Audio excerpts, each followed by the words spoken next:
Hi, it's Chris Watkin here, and I'm with David Brierley, who is the boss man of Easy Property. David, where do you stand on portal wars? Talk to me. I mean, I have joined or we have joined the Say No to RightMove campaign, not because I want to see RightMove or any other portal for that matter disappear, but I do think that their purpose is changing. Their need to change is there, and I think their pricing policy is actually iniquitous, to be frank. I think that, again, if you take somebody who wants to become a self-employed estate agent under their own brand, no umbrella, none of the ones that we've talked about, just wants to open a branch or even do it from home, he's got to spend 900 quid a month just to get onto Rightmove, and he might have two properties, so it's going to cost him 450 quid a month for two properties, and that to me just isn't right, and I think that all the portals will have to look to change their model. I don't think for the time being certainly we'll be without them. I often wondered whether Purple Bricks, with the volume of properties that they had, actually would become another portal. I mean, I don't mean that they would convert to being a portal, but they would be considered a portal because they had so many listings. But that hasn't really happened. So, what's the issue with Rightmove? Is it? I mean, some people would actually say, and I've actually gone on record to actually say that for plug and play estate agency, they do offer good value for money. Even though I've done lots of anti-Rightmove videos as well. Yeah, I know you have.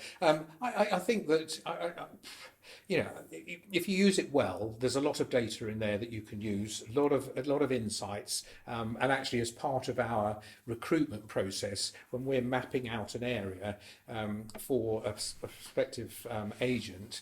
Local partner, we will say to them, and by the way, in those postcodes over the last 12 months, these are the number of properties that were listed, these are the number of properties that sold, etc., etc., etc. So it's very, very valuable information that they have, and I think one of the problems that agents have is they don't use it. They just think it's a listing, just a means, just a newspaper, the equivalent of a newspaper. So they don't use it well enough. But I think I would criticise Rightmove as well, and Zoopla, for not actually engaging well enough with their customers. A few people have said that they're a grey man and you don't know who you're dealing with. It's a faceless organisation. Yeah. Is that a fair comment? Yeah, very fair comment. I mean, I haven't heard from anybody in lockdown from any of the portals. Do you think they care?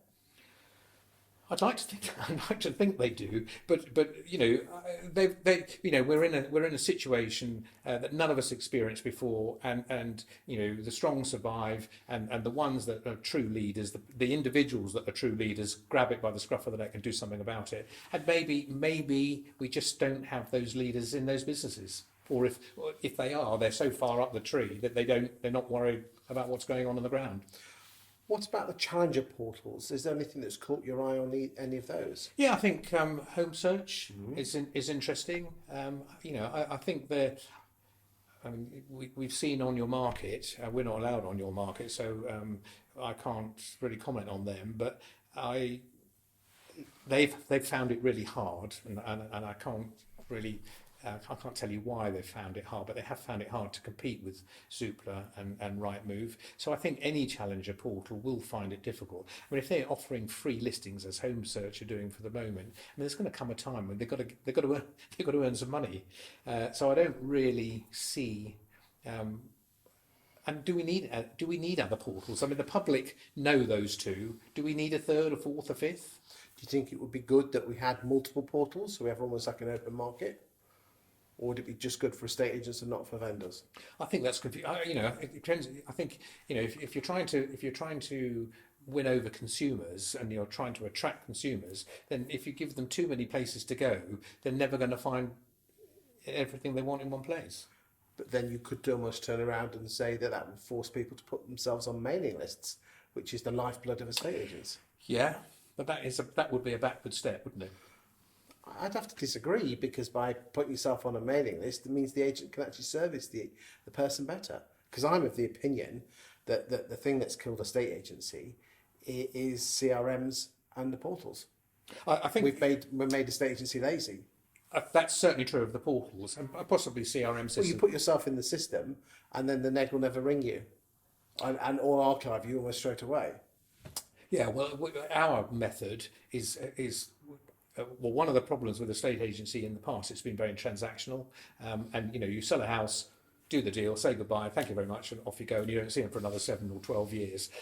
Whereas I think if you get into a nurture program and you start nurturing people, you start. Well, that's good old-fashioned estate agency. It is, but you're doing it using technology to do it rather than the telephone, or rather than. So what does that look like then?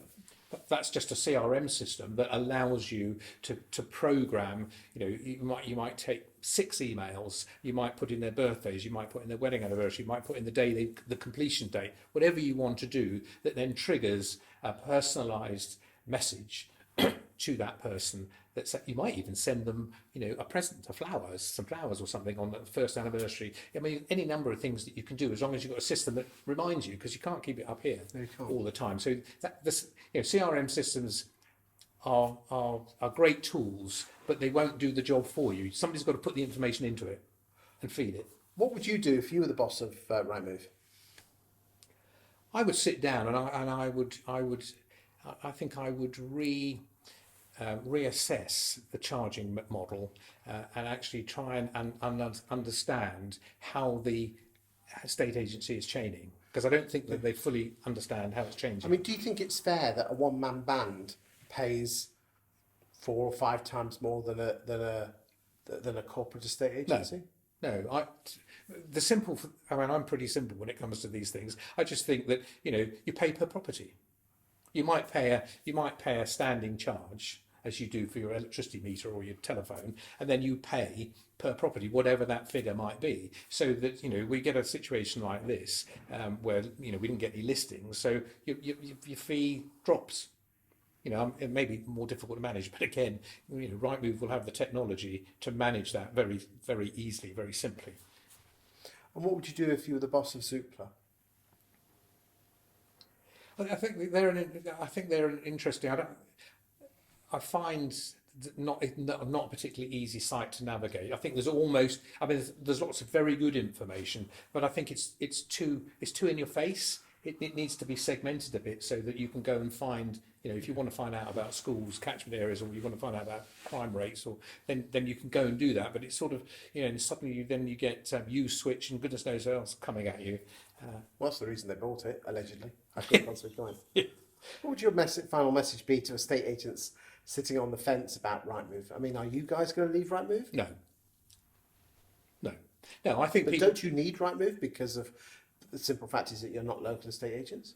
Yeah, I think we do need a portal. Estate agents need a receptacle to get their properties out. And to be good, you've got to have really good presentation. Every single photograph that you see on RightMove, if it's not a premium listing or whatever else it is, if it's just the thumbnail, if that photograph is not fantastic, you've got 3 seconds to get somebody to click on it to go through, and if they won't go back. If they haven't clicked on it, that's it. You've lost them. So presentation is very important, and I think that I think they just I think agents need to sit back and say that is a valuable tool. It's an expensive tool, and possibly too expensive. But they if they managed that better. I mean, you've seen the stats, Chris. There are stats about 47% of calls don't get answered. Well. I've spoken to people who've said, "Well, all the leads are rubbish." Well, hang on a minute. You only answer 53% of them. Yeah, but they're all rubbish. Yeah, what about the other 47% that might not have been rubbish? True. Thank you for your time today.